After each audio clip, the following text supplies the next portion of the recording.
আলহামদুলিল্লাহ। আমাদের দেশ হলো একটা কৃষি প্রধান দেশ।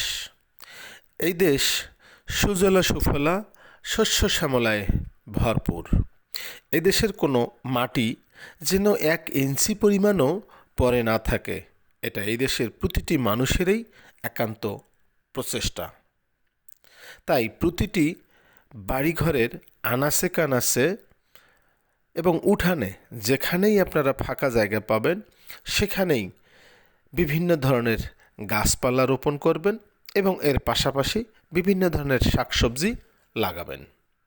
এই যে আপনারা দেখতে পাচ্ছেন, এখানে এক কৃষক ভাই তার বাড়ির উঠানে সামান্য একটুখানি খালি জায়গায় তিনি এক প্রকারের এখানে নার্সারি গড়ে ফেলেছেন।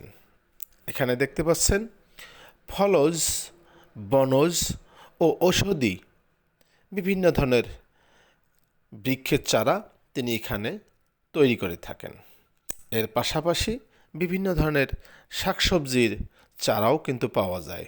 এর মধ্যে যেমন লাউ, মিষ্টি কুমড়া, চাল কুমড়া, পেঁপে, মরিচ, টমেটো, বেগুন ইত্যাদি ধরনের শাকসবজির চারা তিনি এখানে উৎপাদন করেন।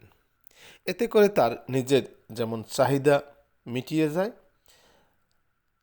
তারপর তিনি বাড়তিগুলো বাজারে বিক্রি করে এখন তার সংসার দিব্যি চলতেছে। এই কাজ করা কিন্তু তেমন কোনো কঠিন কাজ নয়। আপনারা ইচ্ছা করলেই নিজেই বাড়িতে বসে এই চারাগুলো আপনারা উৎপাদন করতে পারেন। এর জন্য কিছু ভালো মাটির প্রয়োজন হয় এবং কিছু জৈব সার ও কিছু রাসায়নিক সার মিশ্রিত করে তারপর সেই মাটিকে আপনারা উপযুক্ত করে এখন বাজারে বিভিন্ন দোকানে কিন্তু শাকসবজির বীজ অহরহই পাওয়া যাচ্ছে। সেখান থেকে আপনারা সেই বীজ সংগ্রহ করে এই বীজ আপনারা তৈরি করতে পারেন। এতে করে আপনাদের যেমন নিজেদের চাহিদা মিটবে, পাশাপাশি আপনারা চাইলে হাটে বাজারেও বিক্রি করে কিছু বাড়তি আপনারা আয় করতে পারেন। ভিডিওটি যদি ভালো লাগে তাহলে অবশ্যই সবার মাঝে শেয়ার করবেন, লাইক এবং কমেন্ট করবেন। সবাইকে অসংখ্য ধন্যবাদ।